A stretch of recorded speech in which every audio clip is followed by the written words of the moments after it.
The dust cloud rose like smoke signals against the copper sky as Eleanor Vance pressed her palm against the stagecoach window, watching the landscape blur into shades of brown and gold across the New Mexico territory. She had traveled 3 days from St. Louis to reach Pueblo, Colorado, where a teaching position awaited her at the settlement school, and the August heat of 1873 made every mile feel like an eternity.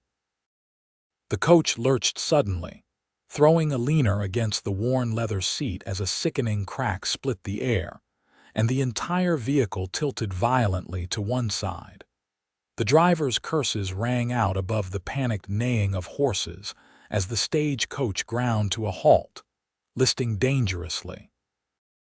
Eleanor grabbed her carpetbag and pushed open the door, nearly tumbling onto the dusty road. The other 2 passengers, an elderly couple heading to visit their son in Denver, climbed out more carefully, the husband helping his wife down.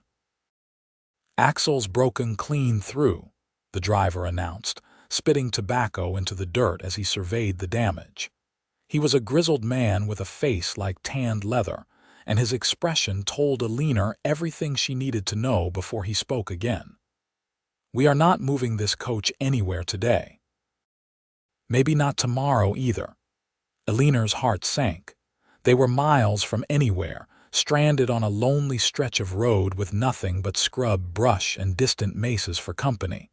The sun beat down mercilessly, and she pulled her bonnet lower to shield her face. "What are we supposed to do?"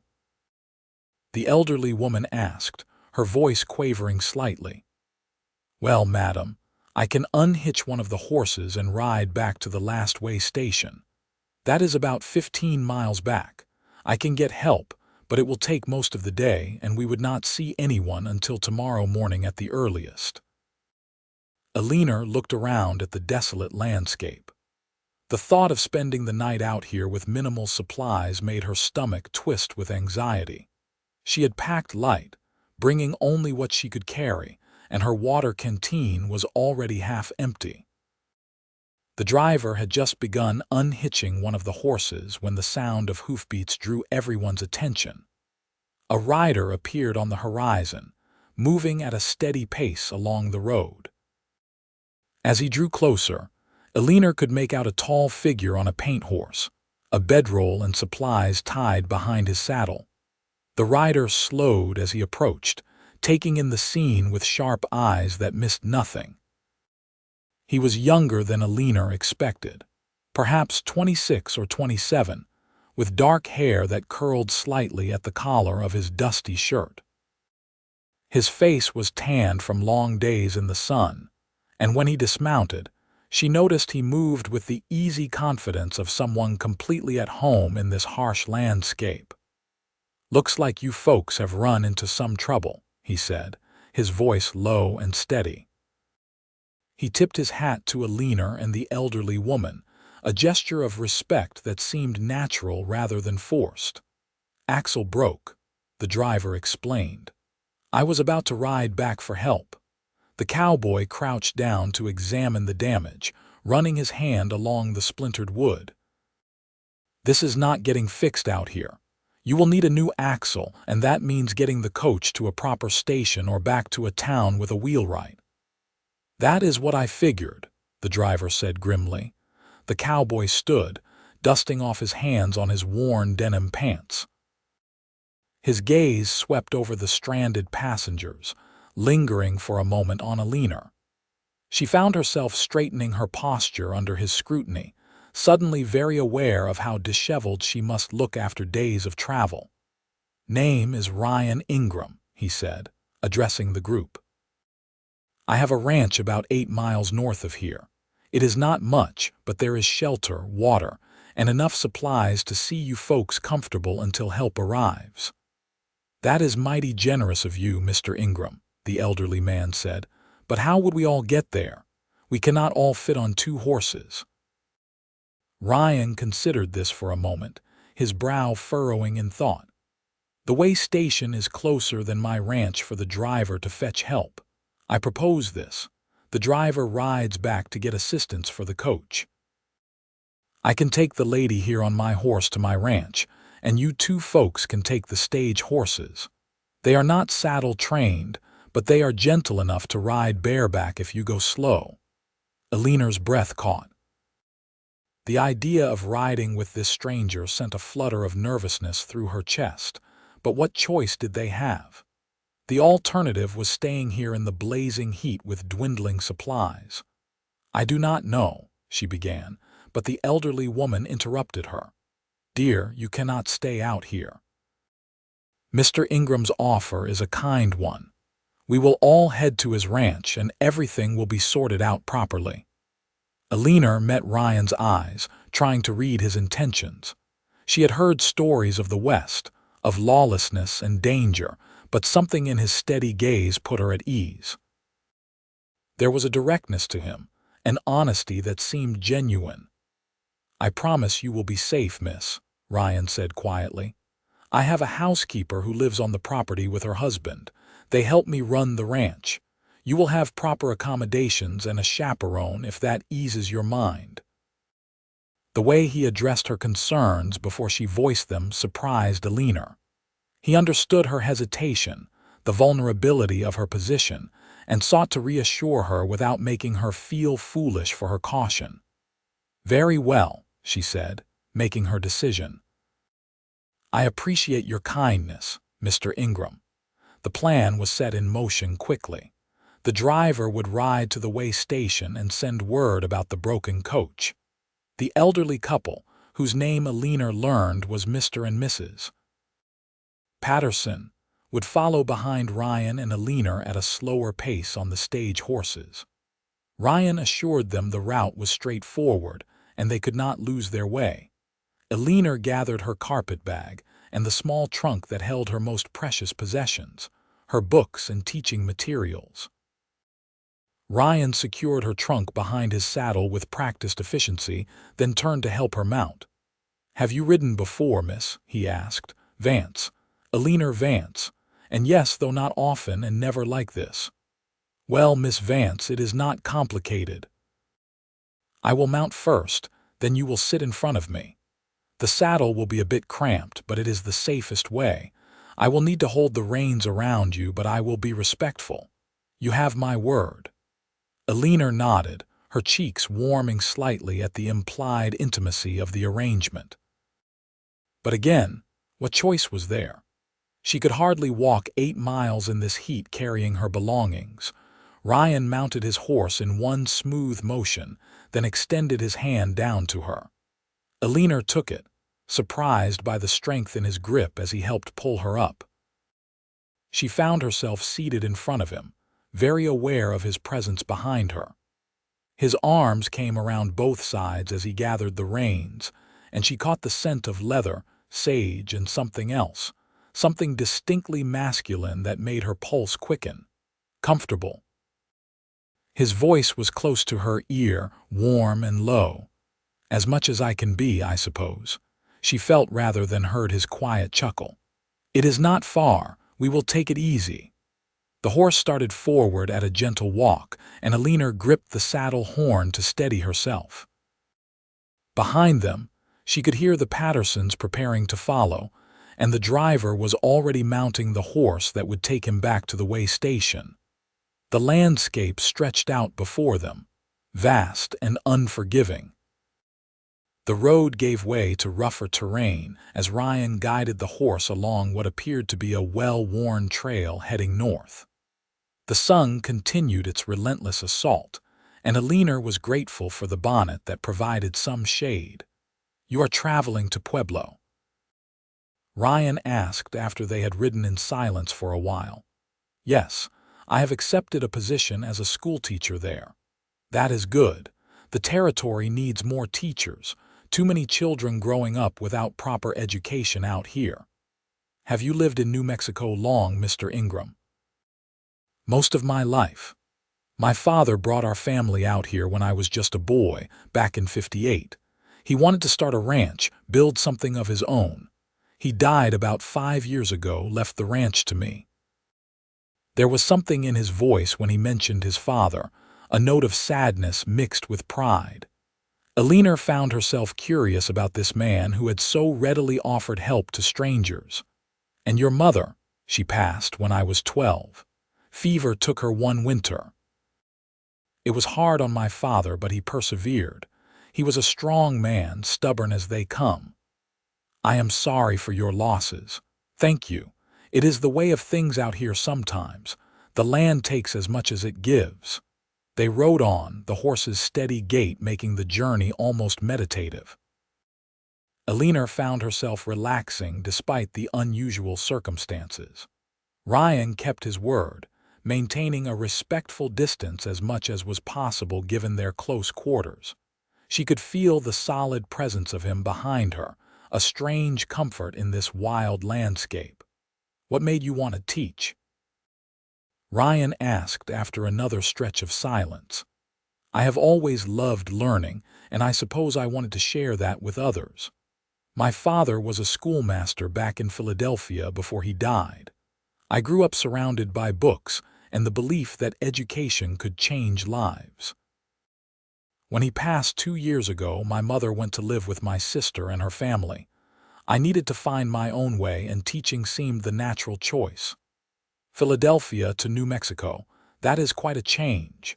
"It is," Eleanor admitted, "but I wanted something different, something challenging. I suppose I wanted an adventure." She felt him shift slightly behind her, and when he spoke, she could hear the smile in his voice. "Well, Miss Vance, I would say you have certainly found one, though perhaps not the adventure you were expecting." Despite herself, Eleanor laughed. "No, a broken stagecoach was not part of my plans. The West has a way of changing plans. You learn to adapt out here, or you do not survive." His words held a truth that Eleanor was beginning to understand firsthand. Everything she had known in Philadelphia, the structured society, the predictability of daily life, seemed very far away now. Out here, under this endless sky, the rules were different. The landscape began to change as they rode. The flat scrubland gave way to rolling hills dotted with juniper and pinon trees. In the distance, Eleanor could see mountains rising against the horizon, their peaks still touched with snow despite the summer heat. "We are getting close," Ryan said. "Just over the next rise." True to his word, as they crested a small hill, Eleanor saw the ranch spread out below them. It was modest but well-maintained, with a sturdy house built of adobe and timber, a barn, several corrals, and what looked like a bunkhouse. Cattle grazed in a nearby pasture, and she could see horses in one of the corrals. "It is not fancy," Ryan said, and she detected a note of self-consciousness in his voice. "But it is home." "It looks wonderful," Eleanor said honestly. After hours in the hot sun with nothing but scrub, brush, and dust, the sight of the ranch with its promise of shade and water was more beautiful than any grand estate in Philadelphia. As they drew closer, Eleanor saw a woman emerge from the house, shading her eyes against the sun. She was middle-aged, wearing a simple dress and apron, her dark hair pulled back in a practical bun. "That is Maria," Ryan explained. "She and her husband Carlos have worked for my family since my father's time. They are good people." Ryan guided the horse to a stop in front of the house and dismounted, then reached up to help Eleanor down. Her legs were stiff from the ride, and she stumbled slightly as her feet touched the ground. Ryan steadied her with a hand on her elbow, his touch gentle but firm. "Easy now. Take a moment to get your bearings." Maria approached, her expression curious but welcoming. Ryan quickly explained the situation, speaking to her in a mixture of English and Spanish. Eleanor caught enough to understand he was telling her about the broken stagecoach and the stranded passengers. "Pobrecita," Maria said, looking at Eleanor with sympathy. "You must be exhausted. Come inside. I will get you water and something to eat." "There are 2 more coming," Ryan said. "An elderly couple on the stage horses. They should be here within the hour." Maria nodded, already ushering Eleanor toward the house. We will prepare for them. Carlos can see to the horses when they arrive. The interior of the house was surprisingly cool, the thick adobe walls keeping out the worst of the heat. The main room was simple but comfortable, with handmade furniture and colorful woven rugs on the floor. Everything was clean and well kept, speaking to Maria's careful maintenance. Eleanor sank into a chair at the sturdy wooden table, grateful to be off the horse. Maria bustled about, bringing a pitcher of cool water and a cup. Eleanor drank deeply, not realizing how thirsty she had been until the water touched her lips. "Thank you," she said. "This is very kind of you. It is nothing. Mr. Ryan, he has a good heart. Always helping people when they need it." Maria smiled warmly. "He is like his father that way." Ryan appeared in the doorway, carrying Eleanor's trunk and carpetbag. "Where should I put these?" "The spare room," Maria said. "I will prepare it for the lady." "The elderly couple. They can have the other guest room." As Maria hurried off to prepare the rooms, Ryan set Eleanor's belongings down and took a seat across from her at the table. Without his hat, which he had hung by the door, she could see his face more clearly. He had strong features, a straight nose and a firm jaw, but it was his eyes that caught her attention. They were a deep brown, warm and intelligent, with small lines at the corners that suggested he smiled often. "I apologize for the crude accommodations," he said. "We do not often have guests, especially not ladies from Philadelphia. Please do not apologize. You have been incredibly generous. I shudder to think what would have happened if you had not come along when you did. Someone else would have come by eventually. The road sees fair traffic." "Perhaps, but you are the one who stopped. Not everyone would have done so." Ryan shrugged, looking slightly uncomfortable with the praise. "My father raised me to help people when they need it. Said that is what separates civilized folk from savages, the willingness to look out for one another." Before Eleanor could respond, they heard the sound of approaching horses. Ryan stood and went to the door, Eleanor following. Sure enough, the Pattersons were riding slowly into the yard, both looking tired but relieved to have arrived. Carlos appeared from the direction of the barn, a man of about 50 with weathered features and kind eyes. He helped the Pattersons dismount and led the horses away to be tended. Ryan and Maria assisted the elderly couple into the house, getting them settled with water and the promise of a proper meal soon. The rest of the afternoon passed in a blur of activity. Maria proved to be an excellent cook, preparing a hearty meal of beans, rice, and roasted meat. Eleanor ate hungrily, not realizing how famished she had been until the food was in front of her. The Pattersons were equally grateful, praising Maria's cooking effusively. After dinner, Maria showed Eleanor to the spare room. It was small but clean, with a narrow bed covered in a colorful quilt, a washstand with a basin and pitcher, and a small window that looked out over the ranch yard. Eleanor's trunk and carpetbag sat at the foot of the bed. "There is water in the pitcher if you wish to wash," Maria said. "And I put out a fresh towel for you. If you need anything else, you just ask." "This is perfect. Thank you so much, Maria." The older woman smiled and patted Eleanor's hand. "You rest now. Tomorrow we will see about getting you to Pueblo." After Maria left, Eleanor stood at the window, looking out at the ranch as the sun began to set. The sky turned brilliant shades of orange and pink, colors she had never seen back east. The landscape that had seemed so harsh and forbidding earlier now held a strange beauty in the golden light. She thought about Ryan Ingram, this cowboy who had so readily offered help to strangers.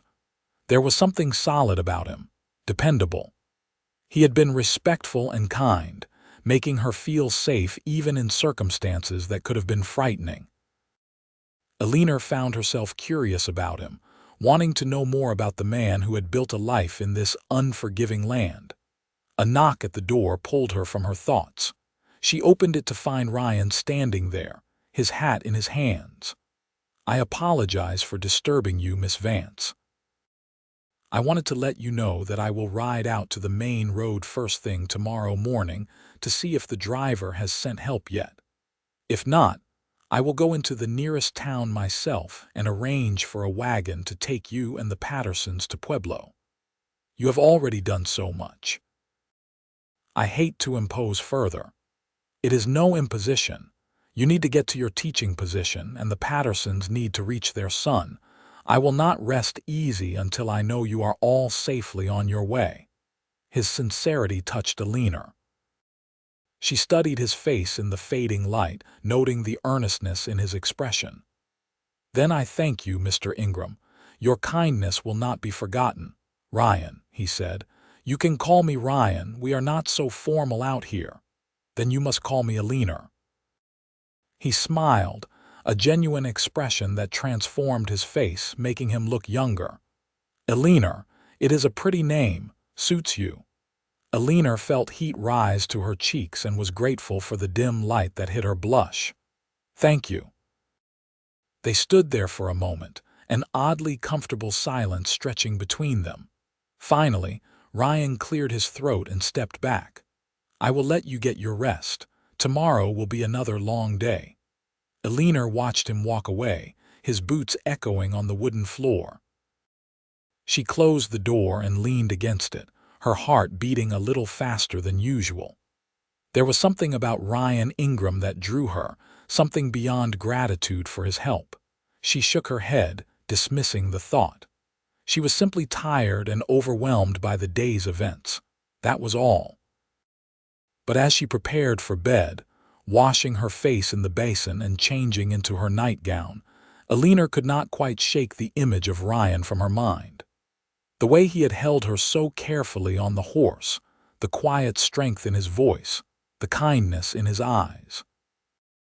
She climbed into bed, the unfamiliar sounds of the ranch filtering through her window, and let herself admit that the cowboy who had rescued her was unlike any man she had known back east. The next morning dawned clear and bright, the sun streaming through Eleanor's window earlier than she was used to. She dressed quickly in a fresh outfit from her trunk, a practical traveling dress in a soft gray color.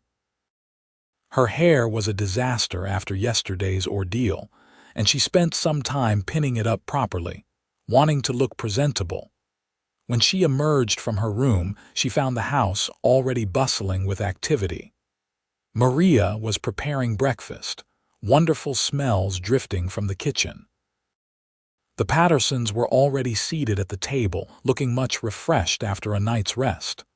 "Good morning, dear," Mrs. Patterson said cheerfully. "Did you sleep well?" "Very well, thank you. Better than I have in days." Ryan came in from outside, bringing with him the scent of morning air and horses. He had clearly been up for hours already, attending to ranch business before the day's heat set in. "Good morning," he said, his eyes finding Eleanor's immediately. "I hope you found everything comfortable." "More than comfortable, thank you." They sat down to a breakfast of eggs, fresh bread, and strong coffee. The conversation was easy and pleasant, with the Pattersons sharing stories of their travels and their excitement about seeing their son. Eleanor learned that Ryan ran cattle primarily, with some horses as well. The ranch was not huge, but it was profitable enough to support him and provide employment for Carlos and Maria. "I will ride out after breakfast," Ryan said. "Check on the situation with the coach.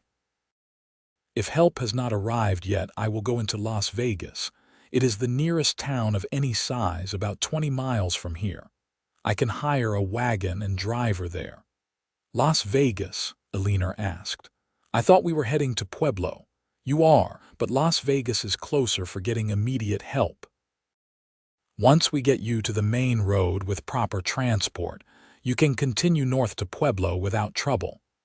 It made sense, though Eleanor felt a strange reluctance at the thought of continuing her journey. The ranch had a peaceful quality to it, a sense of being separate from the rest of the world. And if she were honest with herself, she was not eager to say goodbye to Ryan Ingram just yet. After breakfast, Ryan saddled his horse and prepared to ride out. Eleanor found herself walking with him to the barn, drawn by an impulse she did not fully understand. "I should be back by early afternoon," Ryan said as he checked his saddle. "Maria will take good care of you while I am gone. I have no doubt. She is wonderful." Ryan paused in his preparations and looked at Eleanor directly. "I have been thinking.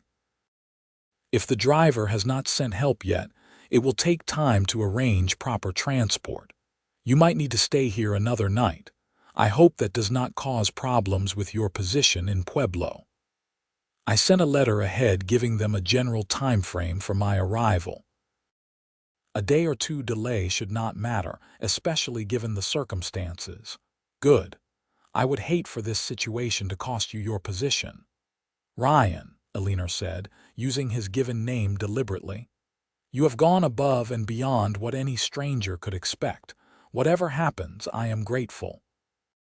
He held her gaze for a long moment, something unspoken passing between them. Then he smiled that transformative smile again and mounted his horse. "I will be back as soon as I can." Eleanor watched him ride away, feeling an odd emptiness as he disappeared from view. She shook herself mentally and returned to the house, determined to make herself useful rather than sit idle. Maria was delighted to have help and put Eleanor to work immediately. Together they tidied the house, prepared vegetables for the midday meal, and tended to the chickens that provided fresh eggs. Mrs. Patterson joined them, and the three women fell into an easy camaraderie. Carlos appeared periodically to check on them, his quiet presence reassuring. As Eleanor worked, she found herself thinking about what life must be like here, so far from the cities and society she had known. It was a harder life in many ways, with constant work and the challenges of an unforgiving climate. But there was also a freedom to it, a connection to the land and a simplicity that appealed to her. "You work well for a city lady," Maria observed as they kneaded bread dough together. "Many fine ladies who come west, they do not know how to do anything useful." "My mother insisted I learn practical skills. She said a woman should be able to take care of herself and contribute to a household, regardless of her station in life." "Your mother is wise. These are good lessons."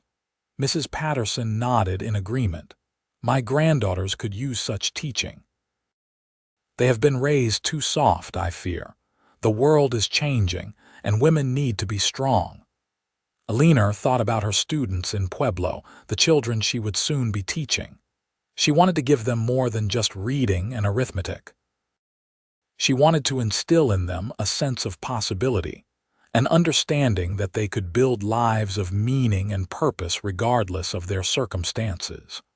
The morning passed pleasantly, and by midday, a substantial meal was ready. They had just finished eating when the sound of multiple horses approaching drew their attention. Carlos went out to investigate and returned with news. "It is Mr. Ryan, and he has brought the driver with him and another man." They all filed outside to find Ryan dismounting alongside the stagecoach driver and a man Eleanor did not recognize. The stranger was older, perhaps 45, with a prosperous look about him despite the dust of travel.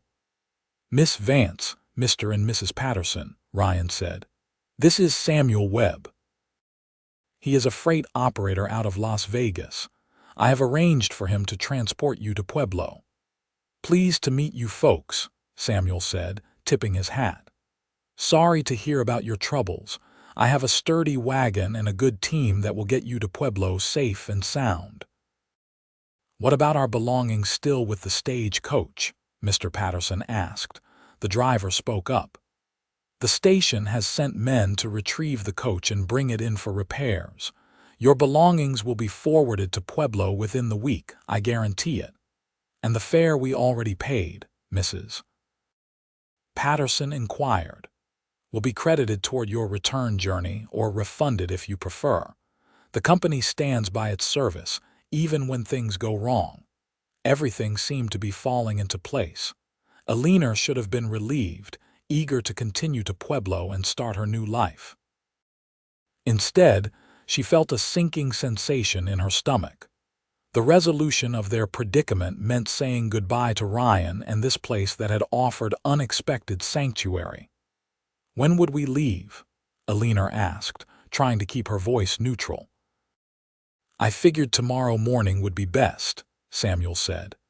"Give me time to rest my horses and have a proper start at first light. Should have you in Pueblo by tomorrow evening if we make good time." Tomorrow. The word hung in the air, and Eleanor found herself looking at Ryan without meaning to. He was watching her as well, his expression unreadable. "That is settled then," Mr. Patterson said with satisfaction. "We will impose on your hospitality one more night, Mr. Ingram, if you are willing. Of course, you are all welcome to stay as long as needed. Mr. Webb, you are welcome to stay as well. We have space in the bunkhouse." "Much obliged. I will see to my horses and wagon." The group dispersed, Carlos helping Samuel with his team while the Pattersons retreated to the house to rest. The driver announced he would return to the way station now that his passengers were settled, thanked Ryan for his help, and rode off. Eleanor found herself alone with Ryan in the yard, the afternoon sun beating down on them. "It looks like everything is arranged," she said, not sure what else to say. "Yes, you will be in Pueblo by tomorrow night, ready to start your teaching position." "Thanks to you," Ryan shook his head. "I just connected you with the right people. Anyone would have done the same." "I do not think that is true. You went out of your way, spent your time and resources to help complete strangers. That is not something anyone would do." They stood there, both seeming to struggle with words that remained unspoken. Finally, Ryan said, "Would you like to see more of the ranch? I could show you around before supper if you are interested." Eleanor smiled, feeling a rush of warmth. "I would like that very much." They walked together across the ranch yard, Ryan pointing out various features and explaining how the operation worked. He showed her the barn where he kept his horses, introducing her to his favorite mare, a beautiful chestnut named Rosie who nuzzled Eleanor's hand looking for treats. "She is usually more reserved with strangers," Ryan commented, looking pleased. "She must like you. I like her too." "She is beautiful." They continued to the corrals where several young horses were being trained for ranch work. Ryan explained the process of breaking them gently, teaching them to trust humans and respond to commands without breaking their spirit. "My father believed in treating animals with respect," Ryan said. "He said a horse that trusts you will work harder and better than one that fears you. I have found it to be true." Eleanor could see the care Ryan took with his animals, the gentle way he spoke to them and handled them. It said something about his character. This kindness extended to creatures who could not repay him. They walked beyond the immediate ranch buildings to a small rise that overlooked the property. From here, Eleanor could see the full extent of the ranch, the cattle grazing peacefully, the horses in their corrals, the sturdy buildings that represented years of hard work and dedication. Beyond it all, the mountains rose against the endless blue sky, majestic and eternal. "It is beautiful," Eleanor said softly. "I can see why you love it here." "It gets into your blood," Ryan said. "The land, I mean. It is harsh and demanding, but there is also a freedom to it. You are building something with your own hands, making something meaningful from nothing. Back east, I imagine everything is already built, already decided." "In many ways, yes. Society has rigid structures, expectations. There is not much room for creating your own path, especially for women." "Is that why you came west, to find that freedom?" Eleanor considered the question.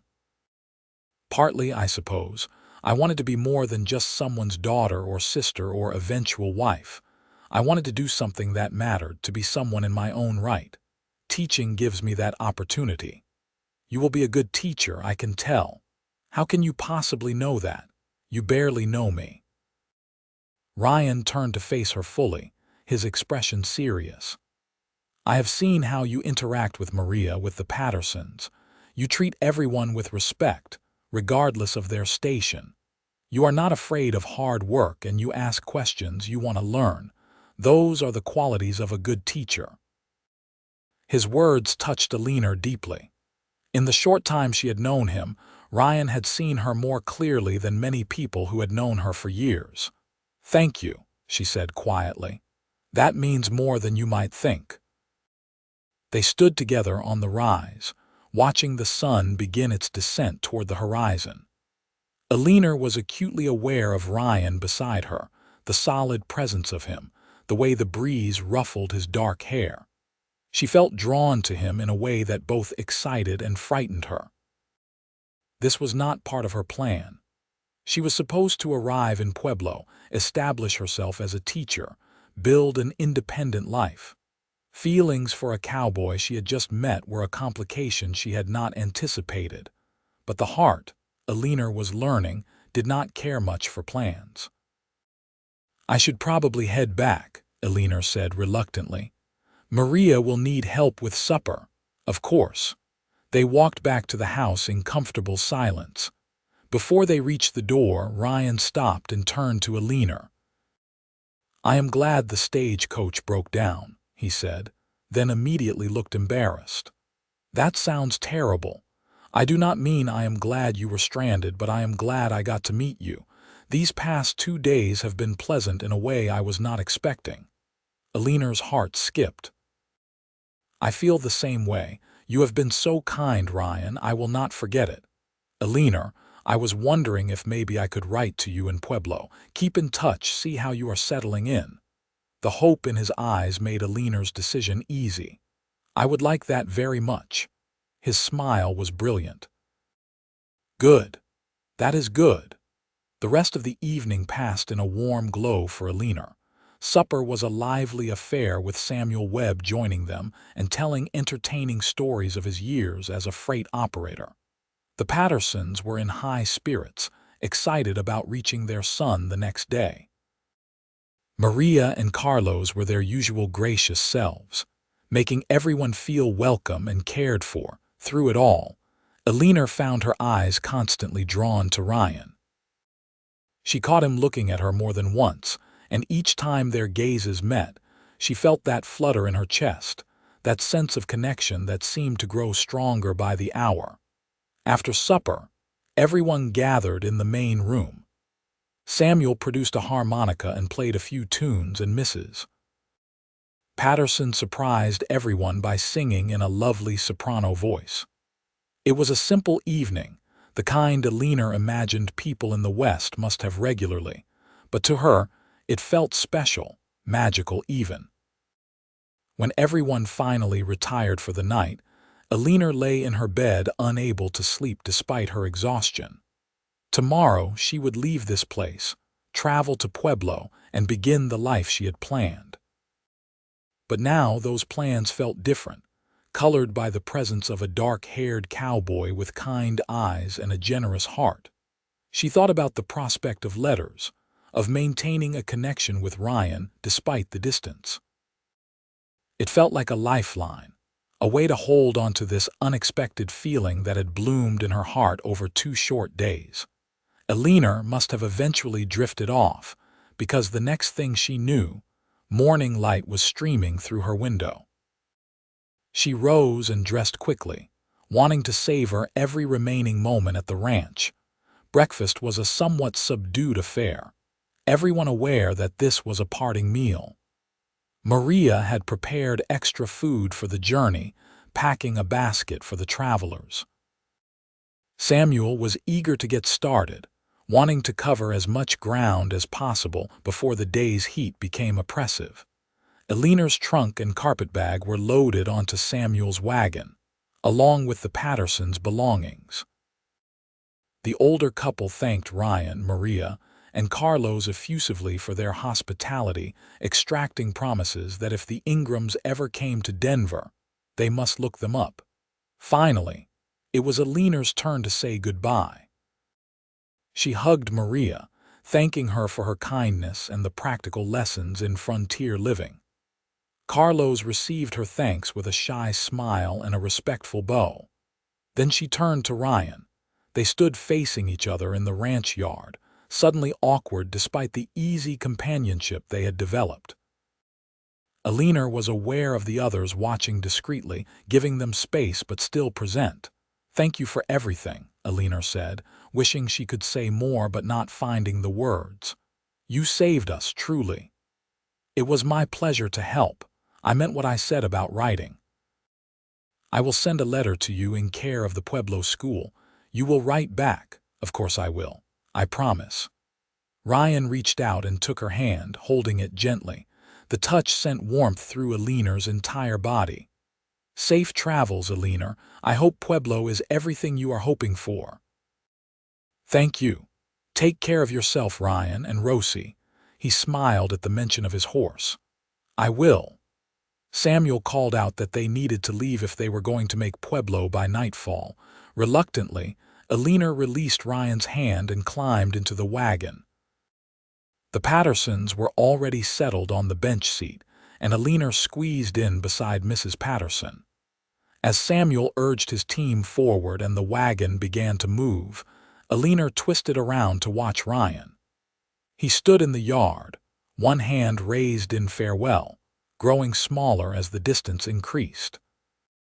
Eleanor watched until the ranch disappeared from view, feeling as though she were leaving part of herself behind. The journey to Pueblo took most of the day. Samuel proved to be a careful driver and pleasant company, keeping up a steady stream of conversation that distracted Eleanor from her melancholy thoughts. The landscape changed as they traveled north, becoming slightly less arid, with more vegetation and signs of settlement. They arrived in Pueblo as dusk was settling over the town. It was larger than Eleanor expected, a bustling community built along the Arkansas River. Samuel navigated the wagon through the streets with practiced ease, asking directions until he found the boarding house where Eleanor was expected to stay until she found permanent lodging. Mrs. Porter, who ran the boarding house, was a cheerful woman in her 50s who welcomed Eleanor warmly despite the late hour. The Pattersons would continue on to Denver with Samuel the next morning, so they bid Eleanor goodbye with hugs and wishes for success in her new position. "You are a brave young woman," Mrs. Patterson told her. "I know you will do wonderfully here, and who knows, perhaps that handsome cowboy will visit." Eleanor blushed but smiled. Perhaps. Her room at the boarding house was small but clean, with a window overlooking the main street. Eleanor unpacked her belongings mechanically, her mind still back at the ranch with Ryan. She wondered what he was doing now, whether he was thinking of her as she was thinking of him. The next few days passed in a blur of activity. Eleanor met with the school board, impressive men who seemed pleased with her qualifications and eager to have her start as soon as possible. The school term would begin in 2 weeks, giving her time to prepare her classroom and review the curriculum. She found a small house to rent on the edge of town, a modest but comfortable place with a garden and enough room for her books and supplies. The landlady was a widow named Mrs. Chen, who had come to Pueblo from San Francisco and welcomed the steady income a tenant would provide. Eleanor threw herself into preparations for the school year, but in quieter moments, her thoughts always returned to Ryan. 2 weeks after her arrival in Pueblo, a letter arrived. Mrs. Porter handed it to Eleanor with a knowing smile, having recognized Ryan's name from Eleanor's stories. Eleanor took the letter to her new house and opened it with trembling fingers.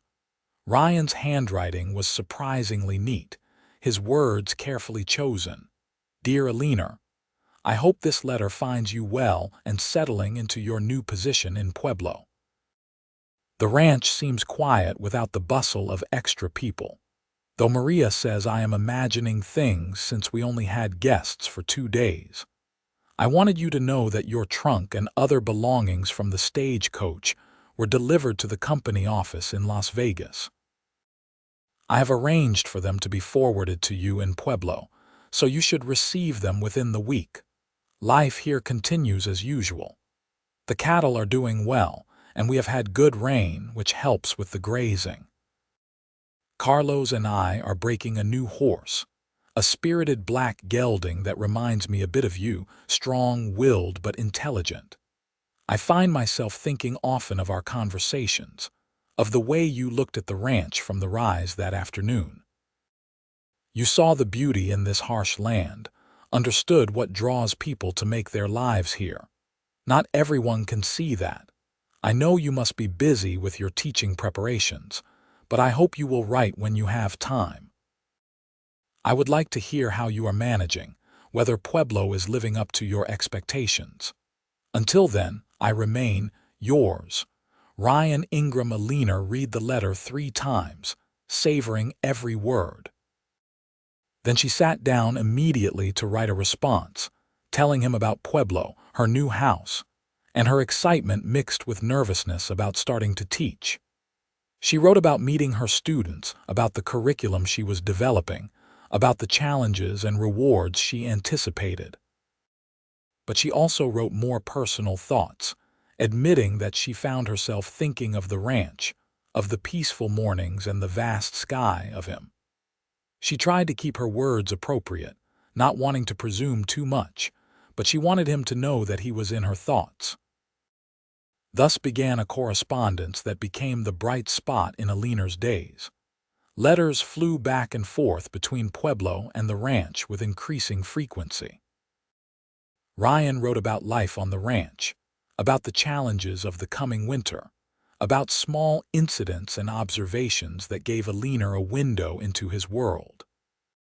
She wrote about her students, about the satisfaction of watching children's faces light up when they mastered a new concept, about the growing sense of belonging she felt in Pueblo. But underneath the surface details, something deeper was growing. Ryan's letters began to reveal more of himself, his dreams and fears, his thoughts about life and the future. Eleanor found herself being equally open, sharing things with him she had never shared with anyone. Despite the distance between them, she felt closer to Ryan than she had felt to people she had known for years. The school term began, and Eleanor discovered that teaching was everything she had hoped it would be and more. Her students ranged in age from 6 to 14, a mixed group of backgrounds and abilities. Some were children of merchants and professionals in town, others came from farms and ranches outside Pueblo. Eleanor treated them all equally, pushing each one to do their best while recognizing their individual challenges and strengths. She particularly connected with a shy girl named Sarah, whose family had recently moved to the area. Sarah was bright, but lacked confidence, and Eleanor made it her mission to help the girl recognize her own capabilities. Watching Sarah slowly blossom was one of Eleanor's greatest joys that first autumn. As October arrived and the air turned cooler, Eleanor received a letter that made her heart race. Ryan wrote that he needed to make a trip to Pueblo on business, something about purchasing supplies and equipment not available in Las Vegas. He asked if he might call on her while he was in town. Eleanor wrote back immediately, giving him her address and saying she would be delighted to see him. The anticipation of his visit made the days crawl by. She found herself distracted, staring out the window during lessons, daydreaming about what it would be like to see him again. When the day finally arrived, Eleanor changed her dress 3 times before settling on a deep blue outfit that brought out her eyes. She had just finished pinning up her hair when she heard a knock at the door. Ryan stood on her doorstep, hat in hand, looking both nervous and pleased. He was dressed more formally than she had seen him at the ranch, in clean pants and a pressed shirt, but he was unmistakably the same man, the same kind eyes and genuine smile. "Hello, Eleanor." "Hello, Ryan. Please come in." He entered her small house, looking around with obvious interest. Eleanor saw her home through his eyes, the books lining the shelves, the papers and teaching materials on her desk, the touches she had added to make the place her own. "It is a nice place," he said. "Feels like you somehow. Thank you, please sit. Can I get you coffee, or perhaps some water?"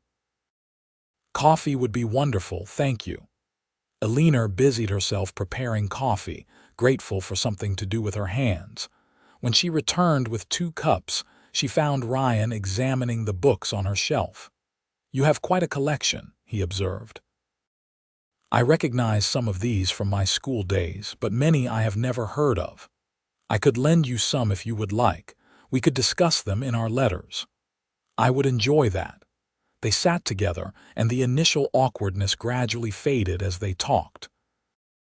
Ryan told her about the journey to Pueblo, about the business he needed to conduct while in town.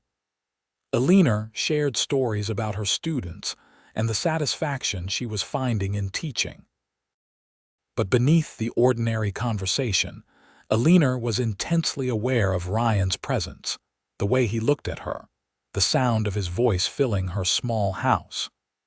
The feelings she had tried to keep contained through their letters were overwhelming her now that he was actually here. "I have missed you," Ryan said suddenly, his directness catching Eleanor off guard. "I know we only spent 2 days together, but these months of letters have made me feel like I know you better than almost anyone, and I have missed you." Eleanor's breath caught. "I have missed you too." "More than I thought possible." Ryan set down his coffee cup and moved to sit beside Eleanor on the settee. He took her hand, holding it as he had that day at the ranch when they said goodbye. "Eleanor, I need to be honest with you. I have been thinking about this constantly, wondering if I am being foolish or rushing things. But life is uncertain, and I have learned not to waste time when something important is at stake." "Ryan, what are you saying?"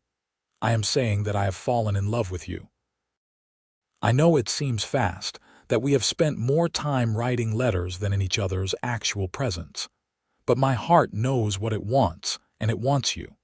I understand if you do not feel the same way if this is too sudden, but I had to tell you." Eleanor felt tears prick her eyes.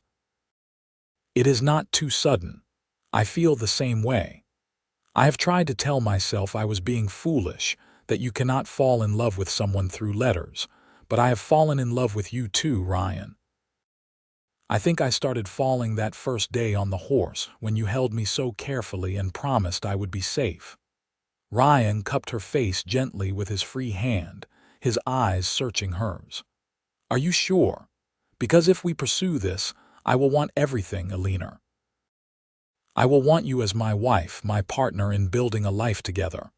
I know you have your teaching, your independence. I would not ask you to give that up, but ranch life is not easy. I want you to be certain before we go further." "I am certain," Eleanor said without hesitation. "I came west looking for a life of meaning and purpose. I found that in teaching, but I also found you. I think we can build something wonderful together, Ryan. I love you." He kissed her then, a gentle kiss full of promise and restrained passion. Eleanor's heart soared as she kissed him back, feeling the rightness of this moment, this choice. When they finally pulled apart, both were smiling. "I want to court you properly," Ryan said. "I will come to Pueblo as often as I can, and perhaps you can visit the ranch during your school breaks. We will take time to be sure, to let people here get used to the idea of us together. And then, when the time is right, I will ask you properly to marry me. People here already gossip about the mysterious cowboy who writes me letters," Eleanor admitted with a laugh. "Mrs. Porter is dying to meet you properly. She has decided you are terribly romantic." "Is that so? Well, I suppose I should make a good impression then. They spent the rest of the day together. Ryan met Mrs. Porter, who was indeed charmed by him. They walked through Pueblo, and Eleanor showed him the school where she taught. They had dinner at a respectable restaurant, and Eleanor introduced Ryan to some of the people she had come to know in town. Throughout it all, Eleanor felt a deep contentment. This was right. Ryan was right. Together, they were right. Ryan stayed in Pueblo for 3 days, and they spent as much time together as Eleanor's teaching schedule allowed. When he had to leave, the parting was easier knowing they had declared their feelings and commitment to each other. Over the following months, Ryan made regular trips to Pueblo. He became a familiar face in town, and people began to accept him as Eleanor's suitor. Eleanor visited the ranch during the Christmas break, spending 2 weeks there and getting to know ranch life more intimately. Maria and Carlos welcomed her warmly, treating her as though she already belonged there. Eleanor threw herself into learning everything she could about ranching, wanting to be a true partner to Ryan rather than a burden. She learned to ride properly, to help with the livestock, to manage the household tasks that would be her responsibility as Ryan's wife. It was hard work, but she found satisfaction in the physical labor and the tangible results of her efforts. The winter passed, and spring arrived with a burst of wildflowers across the New Mexico landscape. On a beautiful April day in 1874, Ryan rode to Pueblo unannounced. He found Eleanor after school, waiting outside her classroom with a bouquet of wildflowers he had picked himself. "Take a ride with me?" he asked, his eyes dancing with barely contained excitement. Curious, Eleanor agreed. They rode out of town on Rosie, who had indeed become Eleanor's favorite horse. Ryan took them to a small rise overlooking the Arkansas River, a spot that reminded Eleanor of the rise above his ranch where they had stood that first time. "Eleanor," Ryan said, dismounting and helping her down, "we have been courting for 6 months now. In that time, I have only grown more certain that you are the woman I want to spend my life with. You have shown me that you can adapt to ranch life without losing the essence of who you are. You have kept teaching, which I know means so much to you, while also embracing the life I am offering." He dropped to one knee, pulling a small box from his pocket. "Eleanor Vance, will you marry me? Will you be my wife and my partner in all things?" Eleanor's vision blurred with happy tears. "Yes. Yes, Ryan, of course I will marry you." The ring was simple but beautiful, a gold band with a small diamond that caught the sunlight. Ryan slipped it onto her finger, then stood and kissed her thoroughly, both of them laughing with joy. They were married in June, in a small ceremony in Pueblo with the Pattersons traveling from Denver to attend, along with Maria, Carlos, and several friends Eleanor had made in town. Eleanor wore a simple cream-colored dress, and Ryan wore his best suit. The ceremony was brief but heartfelt, and as they exchanged vows, Eleanor felt the last pieces of her life falling into place. After the wedding, they faced the practical question of where to live. Eleanor was contracted to teach through the end of the following school year, and she did not want to leave her students in the lurch. Ryan, always supportive, suggested a solution. He would spend weekdays at the ranch managing the operation with Carlos's help, then ride to Pueblo on weekends to be with Eleanor. It was not ideal, but it was temporary, and both felt the sacrifice was worth honoring Eleanor's commitment. The arrangement worked better than expected. Ryan's weekend visits became the highlight of Eleanor's week, and she made the trip to the ranch whenever she had a few days free. They wrote letters during the week, continuing the correspondence that had first brought them together. The following summer, when Eleanor's teaching contract ended, she made the permanent move to the ranch. The school board had been sorry to lose her, but Eleanor promised to return and teach again if they ever needed a substitute. In truth, She was ready to begin her life with Ryan in full. Ranch life suited Eleanor in ways she had not anticipated. She found joy in the daily rhythms of caring for the land and animals, in working beside Ryan to build something lasting. She continued to teach in a different way, starting a small school for the children of neighboring ranches and farms, holding lessons at her home 2 days a week.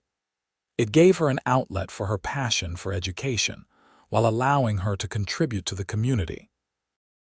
As autumn arrived and the air turned crisp, Eleanor discovered she was pregnant.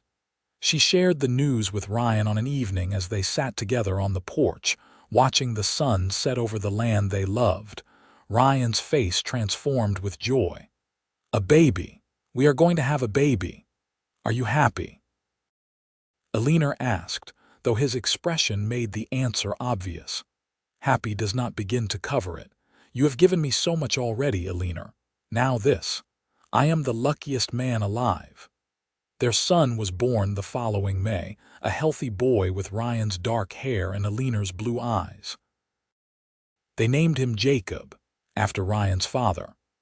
Holding her son for the first time, surrounded by Ryan, Maria, and the doctor from town who had come to assist with the birth, Eleanor felt overwhelming gratitude for the strange twists of fate that had brought her to this moment. The years that followed were not without challenges. Ranch life was demanding, and there were hard times, droughts and difficult winters, cattle lost and equipment broken. But through it all, Eleanor and Ryan faced everything together, their love deepening with each shared struggle and triumph. They had 2 more children, a daughter named Rose whom they called Rosie like Ryan's beloved horse, and another son, Thomas.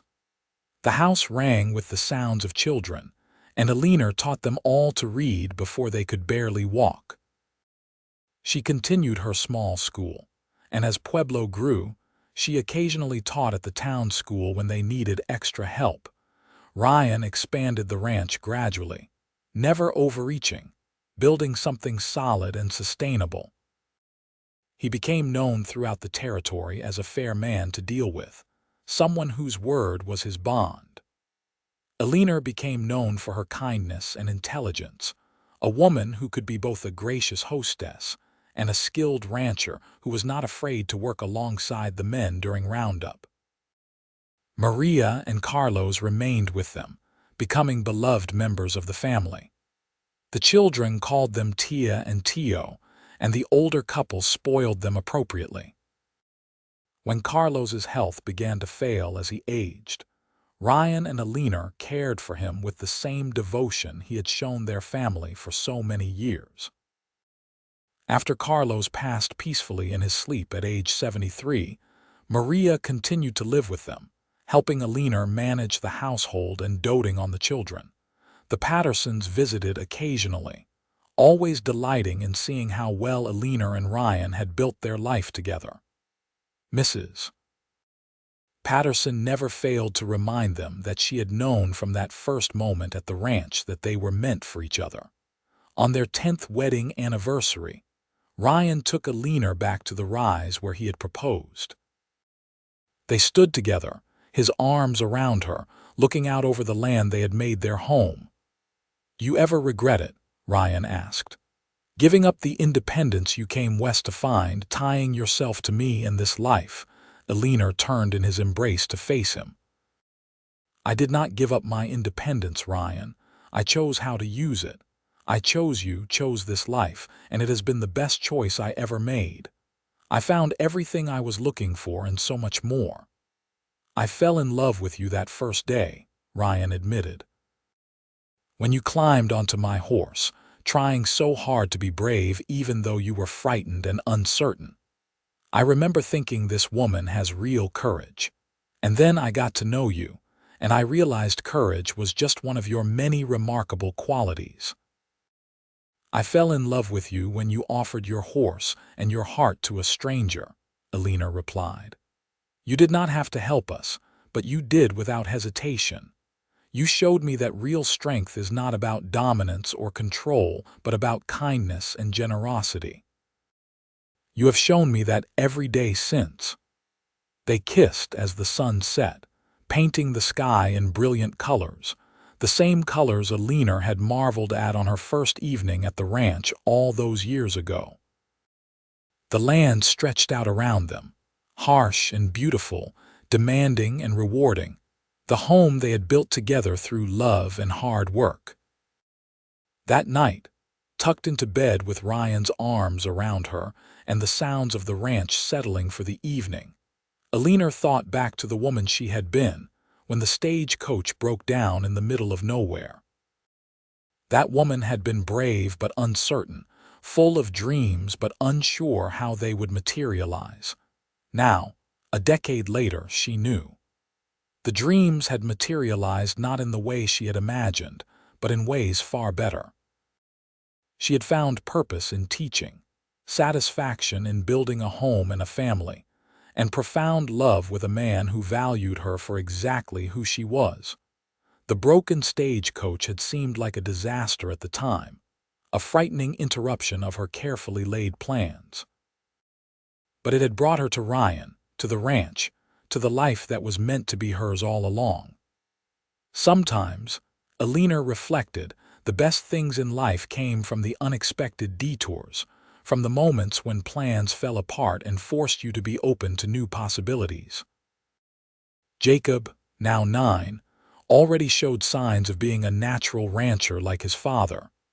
He spent every possible moment with Ryan, learning the business and the land. Rosie, at 6, was as spirited as the horse she was named for, constantly asking questions and pushing boundaries in ways that both exasperated and delighted her parents. 3-year-old Thomas was the quietest of the three, but Eleanor recognized the deep thoughtfulness behind his silence. He would sit for hours with books, and she suspected he had inherited her love of learning. As the children grew, Eleanor and Ryan worked to instill in them the values they held dear: kindness, integrity, hard work, and respect for all people regardless of their station. They taught them to be good stewards of the land, to value education and continuous learning, to stand up for what was right even when it was difficult. The ranch prospered through the years. Ryan's careful management and willingness to adapt to changing conditions kept them successful, even when neighboring ranches struggled. Eleanor's small school grew as well, and she eventually hired a young teacher from Denver to help, a woman who reminded Eleanor of herself all those years ago, full of idealism and determination. Life was not perfect. They faced sorrows along with the joys. Maria passed away peacefully when Jacob was 15, leaving a hole in all their hearts.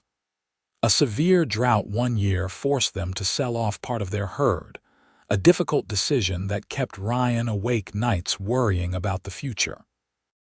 Rosie broke her arm falling from a horse, giving Eleanor and Ryan a terrifying few hours before the doctor confirmed she would heal completely. But through every challenge, they faced it together, their partnership as strong as ever. The love that had begun with a broken stagecoach and a cowboy's generosity had deepened into something profound and unshakable. They were not just husband and wife, but true partners, best friends who could communicate with a glance, who knew each other's thoughts and feelings intimately. As their 20th anniversary approached, Jacob was preparing to take over more responsibility at the ranch. A young man of 19 who showed every sign of being as capable as his father. Rosie, at 16, was teaching at Eleanor's school while also managing a small herd of horses she was breeding and training. Thomas, at 13, divided his time between ranch work and his studies, showing an aptitude for both. Eleanor sat on the porch one spring evening, watching the sun set while shelling peas for dinner. Ryan came to join her, settling into the chair beside hers with a satisfied sigh. "Good day?" Eleanor asked. "Very good." Jacob handled a difficult situation with one of the hands beautifully. He is ready to take on more, I think. He has learned from the best." Ryan smiled and reached over to take Eleanor's hand, a gesture as natural now as breathing after 20 years together. "I have been thinking about the future, about what we want the next chapter of our lives to look like." "Oh, and what have you been thinking?"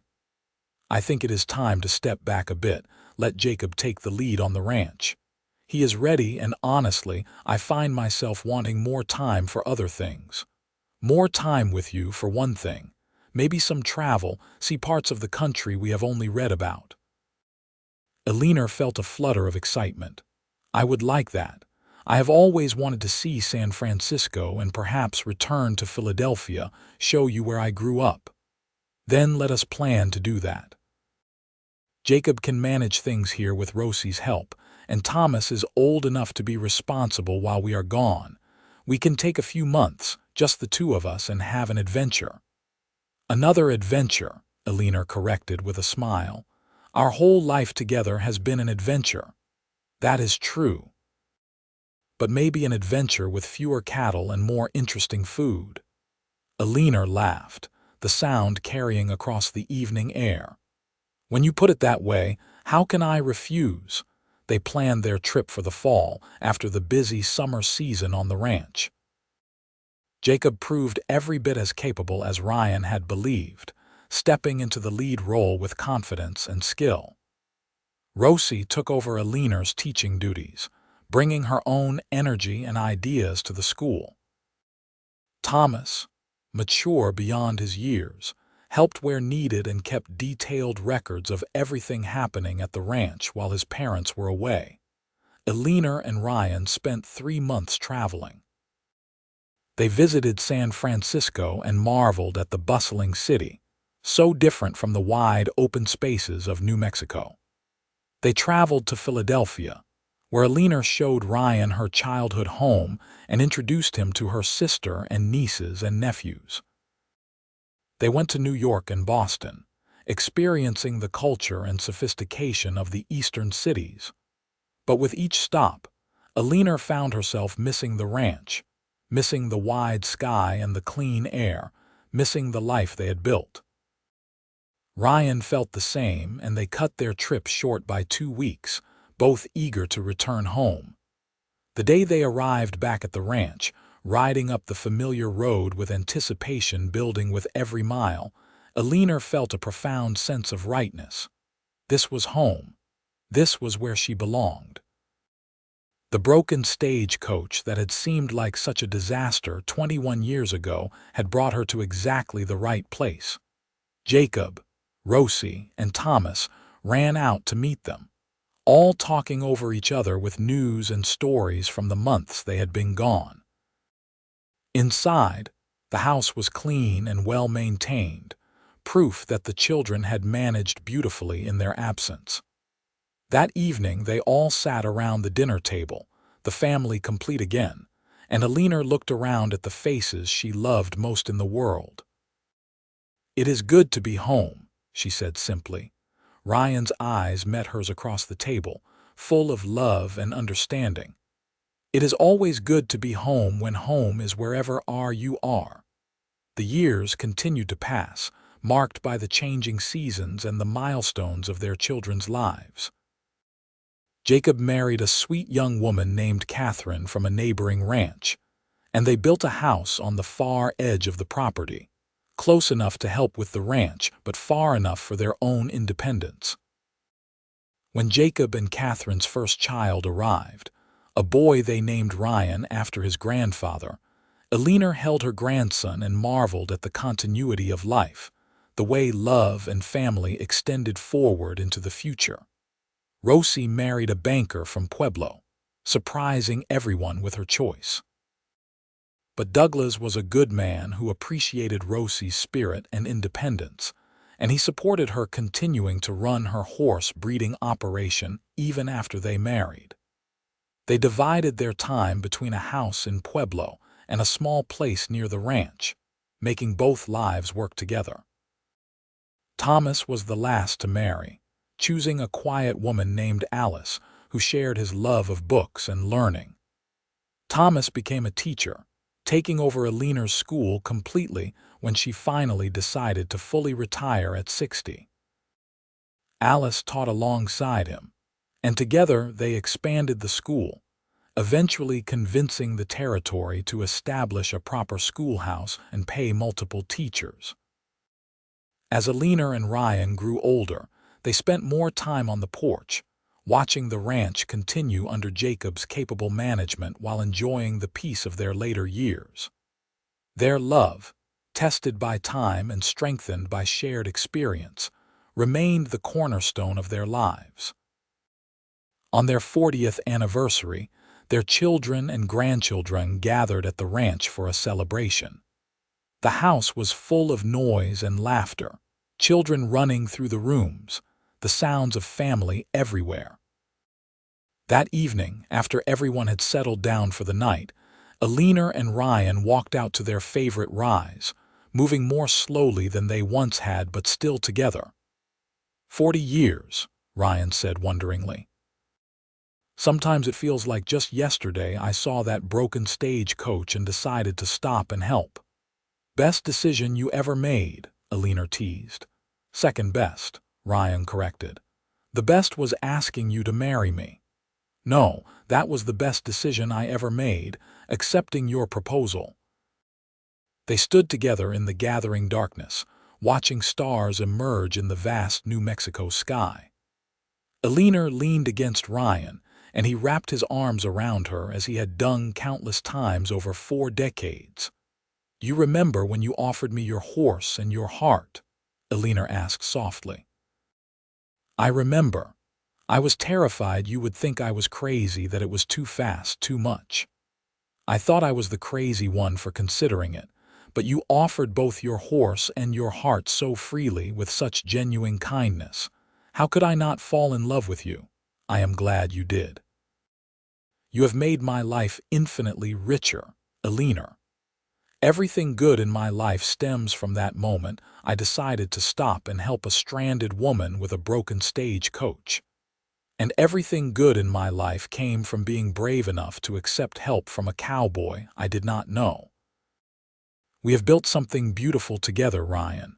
A family, a legacy, a life full of love and meaning. They stood there until the stars filled the sky, 2 people who had found each other against all odds and built a love that had lasted a lifetime. The broken stagecoach was long forgotten, replaced by 40 years of memories, challenges overcome, joys celebrated, and love that deepened with each passing year. When they finally walked back to the house, moving carefully in the darkness, their children and grandchildren were settled for the night. The house was quiet but full, the family they had created together sleeping under one roof. Eleanor and Ryan went to their room, the same room they had shared for decades. As they prepared for bed, moving through the comfortable routines of long marriage, Eleanor caught sight of herself in the mirror. Her hair was white now, her face lined with the marks of years lived fully. Ryan's hair was also white, his body still strong but showing the effects of a lifetime of ranch work. But when their eyes met in the mirror, Eleanor saw the same love, the same connection that had been there from the beginning. Time had changed their bodies, but not the essential truth of their relationship. They climbed into bed, and Ryan pulled Eleanor close, the way he had every night for 40 years. In the darkness, listening to the familiar sounds of the ranch, Eleanor reflected on the journey that had brought them to this moment. She had come west seeking independence and purpose, wanting to build a meaningful life on her own terms. She had found that, but she had found so much more. She had found a partner who respected her intelligence and supported her dreams.